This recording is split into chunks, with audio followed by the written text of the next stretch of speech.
El doctor Daniel Sobato, qué gusto, doctor, politólogo y jurista, experto en democratización, elecciones y gobernabilidad. Él es director regional de IDEA Internacional para América Latina y el Caribe. Hay Super Domingo Electoral Latinoamericano este domingo. ¿Qué tal, doctor? Muy buenas tardes. Muy buenas tardes, un placer estar nuevamente en este espacio de Joaquín López Dóriga y en tan buena compañía. Muchísimas gracias, doctor. Igualmente, ya habíamos tenido la oportunidad de conversar en alguna ocasión en este mismo espacio y bueno, pues siempre teniendo las mejores referencias acerca de lo que sucede en nuestro continente. Viene un domingo electoral, un super domingo electoral, como se le llama, por lo que sucederá en Perú, lo que sucederá en Ecuador, lo que viene en Bolivia también. Así es. Este domingo 11 de abril vamos a tener la segunda vuelta en Ecuador, la primera vuelta en Perú y una segunda vuelta de las elecciones regionales en Bolivia. Y vamos a tener también una cuarta elección, que era la elección para elegir los convencionales constituyentes que van a tener a su cargo redactar la nueva constitución en Chile, y otras 3 elecciones que iban a estar agrupadas, concejales, gobernadores regionales y alcaldes, pero debido al pico de contagio que está afectando a Chile gravemente por el tema de la pandemia, han decidido trasladar esta elección, que iba a estar originalmente prevista para el 10 y el 11 de abril, al 15 y 16 de mayo. Así que super domingo electoral muy importante, sobre todo en 3 países claves de la región andina. Menciona algo muy importante, la pandemia del COVID-19, que seguramente también será un factor, ¿no?, en el proceso electoral que estamos viviendo ya ahorita en campaña y dentro de 2 meses, menos de 2 meses, la elección de medio término aquí en la República Mexicana. Y claro, habrá que entender la circunstancia de cada uno de los países, los indicadores, el número de contagios, el número de personas hospitalizadas. ¿Cómo juega este rol la pandemia en este proceso electoral en los diferentes países, doctor? La pandemia ha tenido un efecto disruptivo muy importante en el año 2020 a nivel global y a nivel regional latinoamericano. A nivel global, 78 países y territorios del mundo pospusieron sus elecciones debido a la pandemia, mientras 113 países las llevaron a cabo. En América Latina, todas las elecciones que estaban previstas en el segundo trimestre del año 2020, todas fueron pospuestas al segundo semestre del año 2020, salvo Paraguay, que las llevó al año 2021. En el primer trimestre de este año, todas las elecciones que estaban previstas, aún en contexto de pandemia, se llevaron a cabo. Se hizo la primera vuelta en Ecuador, se hizo la elección legislativa en El Salvador, se hizo la elección de primera vuelta en las regionales de Bolivia y se hicieron las primarias en Honduras. De todas las elecciones que están previstas en el segundo trimestre del 2021, que es un trimestre cargado de elecciones, incluidas las de México, todas de momento se van a llevar a cabo de acuerdo a la fecha prevista, salvo el caso de Chile, que está atravesando por una situación muy crítica y que decidió aplazarlas del 10 y 11 de abril al 15 y 16 de mayo de este 2021. Algo que también sin duda juega un papel importante, creo, es pues el nuevo gobierno de los Estados Unidos, ¿no? Esta nueva relación, la reconstrucción que se está dando en el vecino país, considerando aspectos desde luego políticos y el manejo que está haciendo el presidente Joe Biden y cómo se van fortaleciendo estos vínculos con los países latinoamericanos, ¿no? Ya lo estamos viendo en el caso de México, seguramente será la historia en algunos de los países que tendrán elección, doctor.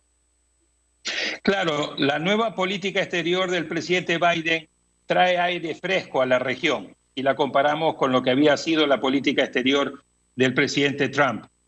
De momento yo creo que el presidente Biden va a seguir concentrando gran parte de su atención dentro de los Estados Unidos. Tiene que avanzar con la campaña de vacunación, tiene que hacer una recuperación económica, está llevando a cabo iniciativas muy importantes como reconstruir todo el sistema de infraestructura. En el caso de la política exterior global, la atención está puesta fundamentalmente en la competencia con China, y en el caso del ámbito regional latinoamericano, la prioridad está puesta en México y los países del Triángulo Norte, particularmente por el tema migratorio. Y yo creo que si le queda un poco de espacio, obviamente el tema Venezuela y Cuba va a seguir teniendo una importancia, pero de momento creo que el foco va a estar puesto fundamentalmente en México, Triángulo Norte, tema migratorio va a seguir siendo una prioridad. ¿Cuáles serían los mejores escenarios, dependiendo definitivamente de las alternativas, de las opciones que hay para la conformación de nuevos gobiernos, según sea el caso, Perú, Ecuador, Bolivia, que bueno, en el caso de Bolivia son elecciones regionales en 4 departamentos, pero ¿cuáles serían los mejores escenarios para este superdomingo, doctor? Rápidamente, en ambos procesos electorales presidenciales, el de Ecuador y el de Perú, la única certeza es la incertidumbre. Es la segunda vuelta en el caso de Ecuador, solamente elección presidencial. El Congreso ya quedó integrado en la primera vuelta y aquí se están disputando la presidencia dos opciones completamente diferentes. Una, la de Andrés Arauz, un joven economista de 35 años, que es de una manera u otra el vicario del expresidente Correa, y un banquero más de ideología conservadora, Guillermo Lasso, que ya había disputado en su momento la presidencia y había perdido con Rafael Correa, luego hace 4 años disputó la presidencia y perdió con Lenín Moreno, y que hoy llegan a esta segunda vuelta en una situación prácticamente de empate. De las 10 encuestas que hay, 6 le están dando ganador a Arauz por una mínima diferencia y 4 de ellas le están dando ganador a Guillermo Lasso también por una mínima diferencia. Así que una gran incertidumbre de cómo se va a desarrollar esta elección, donde el voto indígena va a ser muy importante porque el tercer candidato que quedó fuera del balotaje, fuera de la segunda vuelta, fue Yacu Pérez, un candidato indígena, ambientalista, que perdió por 35.000 votos, no pasar a la segunda vuelta, y que ha llamado a que el voto indígena sea un voto nulo o sea un voto en blanco. Así que va a depender mucho de ese voto indígena para ver si gana Arauz o si gana Lasso, en una contienda muy polarizada en un eje pro-Correa o anti-Correa. En el caso de Perú tenemos también un alto nivel de incertidumbre. Hay 6 candidatos, esto es inédito en América Latina y en Perú, 6 candidatos prácticamente todos empatados, con una diferencia de 3 puntos entre el primero y el sexto.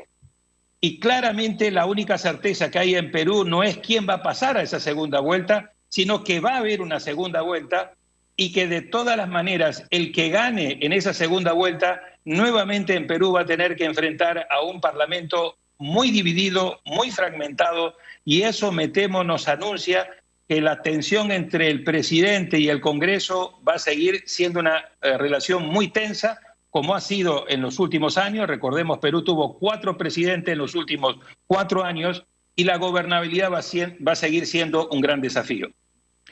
Doctor Daniel Sobato, pues siempre interesante escuchar estos apuntes y estar pendientes de la evolución del proceso electoral en diversos países latinoamericanos, Perú, Ecuador y Bolivia, en este superdomingo, el 11 de abril, este próximo domingo, las elecciones en estos países latinoamericanos. Pues hay que seguirlo en el Twitter, doctor, @Sobato, con Z y con doble T, @Sobato55, doctor. Ahí lo seguimos, ¿eh?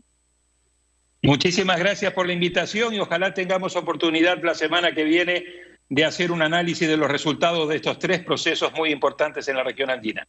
Así será, por supuesto, ya aquí con Joaquín López Dóriga de regreso, el doctor Daniel Sobato la próxima semana en este programa en Grupo Fórmula. Gracias, doctor. Muy buenas tardes.